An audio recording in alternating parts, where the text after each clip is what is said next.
हमने पिछले एक हफ्ते से जो प्राइवेट गनमैन और गार्ड्स लोगों ने उठा रखे हैं, डालों में पीछे बिठाए हुए हैं गाड़ियों में, और खौफजदा करते हैं यहाँ पे बच्चों को, ख़वातीन को, और ख़ास तौर पे कॉमन सिटीज़न को जब वो अपने काम से कहीं आ जा रहे हैं। हमने क्रैकडाउन शुरू किया हुआ है। किसी को भी गैर कानूनी असलहा लेके सड़क पे आने की इजाज़त नहीं है।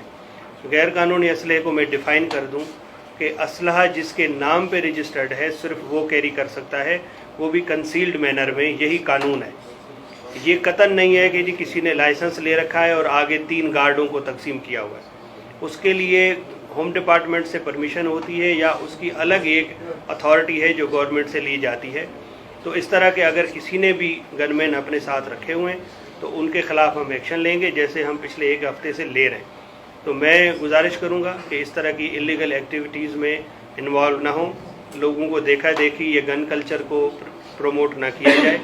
कोयटा बलूचिस्तान का कैपिटल है। अल्हम्दुलिल्लाह यहाँ पे कानून की अमलदारी है और यहाँ पे कोई ऐसे हालात नहीं है कि जहाँ पे इस तरह के गनमैन लेके और लोगों को टेरराइज़ किया जाए। ये लामहल्ला अपने वेस्टेड इंटरेस्ट के लिए, अपने मुखालिफों को खौफजदा करने के लिए और एक अपना जाली प्रोफाइल बनाने के लिए इस तरह की हरकतें होती हैं। इससे बाज आया जाए। जो इंटाइटल्ड हैं सरकारी गनमैन के, जिनको पुलिस मिली है, लेवीज़ मिली हुई है या एफसी मिली हुई है, हम उनको कुछ नहीं कहेंगे। लेकिन जिन्होंने ये प्राइवेट मलेशिया उठा रखी है, इनके लिए ये हमारा मैसेज है कि इससे बाज आए।